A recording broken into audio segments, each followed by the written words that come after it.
बिस्मिल्लाहिर्रहमानिर्रहीम। आप देख रहे हैं AK न्यूज़ 21। मैं हूं आमिर खलील, एक नए व्लॉग के साथ आपकी खिदमत में हाजिर हैं। जस्टिस मंसूर अली शाह का बतौर chief justice of Pakistan notification जारी होने के इम्कानात जो हैं वो बढ़ गए हैं। वो इसलिए बढ़े हैं कि 7 अक्टूबर को ऐवान सदर के अंदर जो मीटिंग हुई, उस मीटिंग के अंदर जो मौलाना फजलुर रहमान ने एक अपना ड्राफ्ट के मुतालिक बताया था कि मैं वो अपना ड्राफ्ट जो है वो आपको दूंगा। उस ड्राफ्ट के मुताबिक आप अगर आईनी अदालत कायम करना चाहते हैं तो उसी आईनी अदालत पर मैं आपका साथ देने को बिल्कुल तैयार हूँ।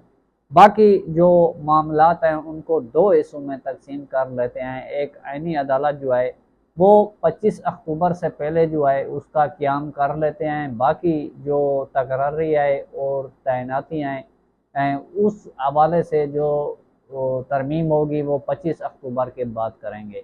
यहाँ पर हुक्मरान इत्तेहाद आकर ट्रैप हुआ कि क्यों कि उनके सफ़ों के अंदर ये बात मौजूद है कि गुज़श्ता रात आपने अस्मा शिराज़ी के प्रोग्राम के अंदर जो ख्वाजा आसिफ है उनकी गुफ्तगू को सुना होगा। उनको ख़तरा है कि कहीं पर जस्टिस मंसूर अली शाह जो है इलेक्शन का एडिट ना कर दे, बल्कि 4 हलके जो है खुलते हुए वो कह रहे कि ये जंग अगर बढ़ गई तो ये ख़तरा ज़रूर जो है वो मौजूद है।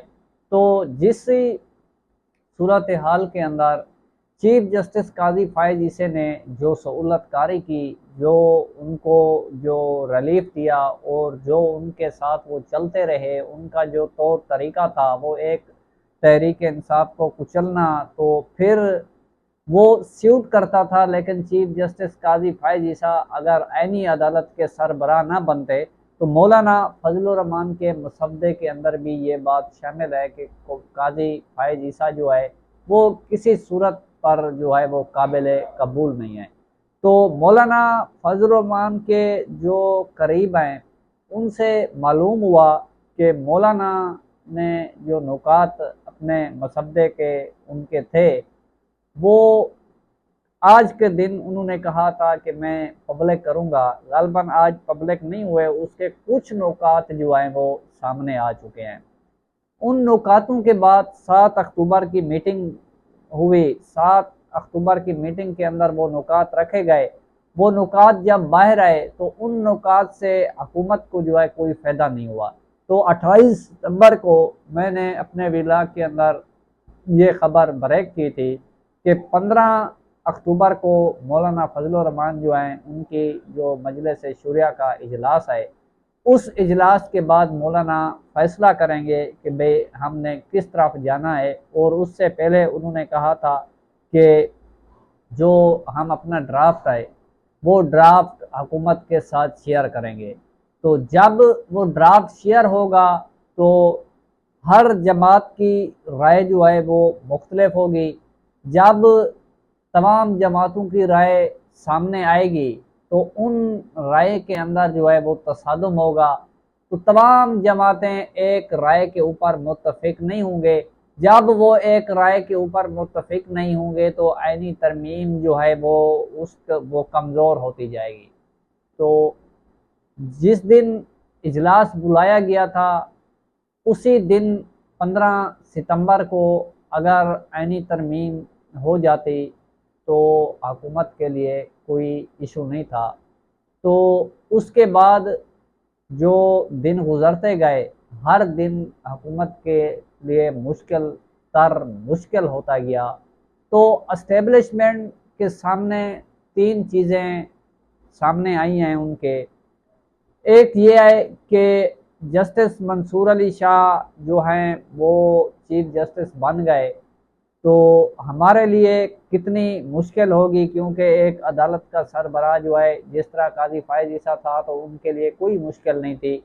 जस्टिस मंसूर अली शाह जब आईनी चीज़ों को देखेंगे उनके मुताबिक तो हामिद खान साहब जो हैं इंडिपेंडेंट ग्रुप के सरबराह हैं, उनके मुतल्लिक भी मैंने गुफ्तगू सुनी है कि वो कह रहे थे कि जस्टिस मंसूर अली शाह इस दौर के अंदर होने वाले फ़ैसलों को जो है वो रिवर्स करेंगे, क्योंकि ये फ़ैसले आइन और कानून के मुनाफी हैं। तो बात फिर वही पर आई जब हुक्मरान इत्तेहाद के अंदर पेचीदगियाँ सामने आई और हालात कमज़ोर हुए। इस वक्त वो हालात नहीं रहे जिस हालात के अंदर हुकूमत अपने ज़ोर बाजू के ऊपर जो है वो तरमीम कर ले। आप देखें कि हुकूमत ज़ोर बाजू के ऊपर अली अमीन गंडापुर का एहतजाज रोकने में भरपूर नाकाम हुई है। ये तो उसकी डोर किसी और जगह से हिली है, उस दौर के मुताबिक वो एहतजाज को छोड़कर चले गए। अगर अली अमीन गंडापुर एहतजाज को ना छोड़ते तो ये वो तीन बातें हैं जिन बातों का एस्टेब्लिशमेंट ने खदशा जाहिर किया। वो तो एक तो मैंने मंसूर अली शाह के मुतालिक आपको बता दी।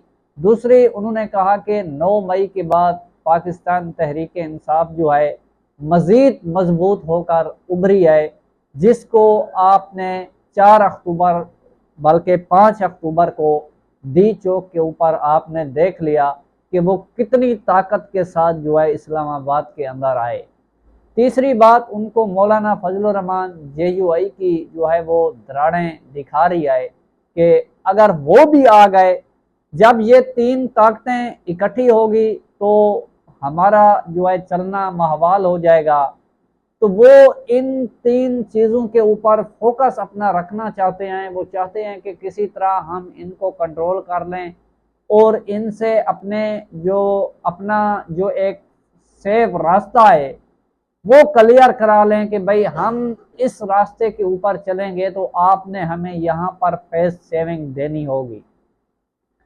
हम आपको कहाँ कहाँ पे फेस सेविंग देंगे और आप हमें कहाँ कहाँ पर जो है वो फेस सेविंग दोगे। तो इन मामलात के ऊपर एस्टेब्लिशमेंट का फोकस जो है वो बाज़ाहिर नज़र आ रहा है। वो तमाम ताकत जो ज़ोर बाजू के ऊपर अगर किसी जमात को कुचलना एस्टेब्लिशमेंट का ख्याल था तो वो ख्याल, मेरा ख्याल है, अब नामुमकिन हो गया।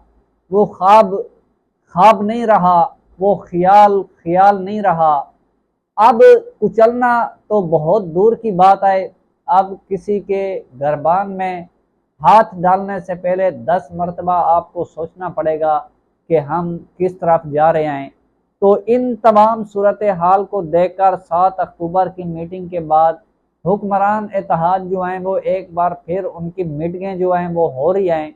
वो इस बात के ऊपर सोच विचार कर रहे हैं कि काजी फैज़ ईसा भी जा रहा है, वो आईनी अदालत का सरबराह भी नहीं बन रहा। काजी फैज़ ईसे के बाद किसी और को आईनी अदालत का सरबराह हम इतना बड़ा रिज्क उठाकर भी कर लें तो हमें वो मिडनाइट, वो मकसद, वो मतलूब जो है वो हमारा पूरा नहीं होगा। तो इससे बेहतर है कि पाकिस्तान बार कौंसल को तो मैनेज किया गया, लेकिन बाकी जो नौजवान वकला हैं, आज पाकिस्तान के पाँच पाँच हाई कोर्ट यानी इस्लामाबाद हाई कोर्ट के अंदर मुस्तफ़ा नवाज खोखर जो हैं उन्होंने दरख्वास्त दी कि ऐनी तरमीम के ड्राफ्ट को पब्लिक किया जाए। लाहौर हाई कोर्ट के अंदर दरख्वास्त दायर हुई, सिंध हाई कोर्ट के अंदर सलाउद्दीन ने दायर की, बलूचिस्तान बार कौंसल ने बलूचिस्तान हाई कोर्ट के अंदर दायर कर दी, इश्तियाक अली जो तहरीक इंसाफ के वकील हैं उन्होंने पिशावर हाई कोर्ट के अंदर दायर कर दी। यानी ये वो दरखास्तें अब वो उस पेज के ऊपर जो 4 हाई कोर्ट्स के वकला और जो उनके सुप्रीम बार कौंसल हैं वो सुप्रीम बार कौंसल को जो है वो छोड़कर उन्होंने जो हाई कोर्ट बार एसोसिएशन है उन्होंने नौजवान वकला ने वो जो कन्वेंशन भी कर लिए और रफ्ता रफ्ता जो है वो बढ़ रहे हैं आगे कि इन तमाम सूरत हाल को देखकर हुकूमत को ये लग रहा है कि किसी तरह ये मुशर्रफ दौर के अंदर जो तहरीक चली थी उस तहरीक की तरह ये तहरीक ना चल जाए और आइंदा जो अगला माह के अंदर सुप्रीम बार कौंसल का इलेक्शन भी हो रहा है तो वहाँ पर हुकूमती ग्रुप को मुश्किलात का सामना होगा। वहाँ पर इंडिपेंडेंट ग्रुप जो हामिद खां है वो इन सूरत हाल के बाद आसानी से जो है वो जीत जाएंगे। तो ये तमाम तर सूरत हाल देख कर और मौलाना फजलुर रहमान का जो नौकात है मसवदा है उसके अंदर जो है वो आईनी बेंच जो है वो कायम करने की बात हो रही है। जब आईनी बेंच की बात होती है तो हुकूमत इतना रिस्क भी उठा ले तो उस आईनी बेंच का उनको कोई फायदा नहीं है। इसी जो रवां हफ्ता है उसी हफ्ते के अंदर चीफ जस्टिस मंसूर अली शाह का नोटिफिकेशन जो है वो जारी हो सकता है और उनके साथ जो बातचीत है वो चल रही है कि भाई किसी तरह ये काम जो है वो किया जाए।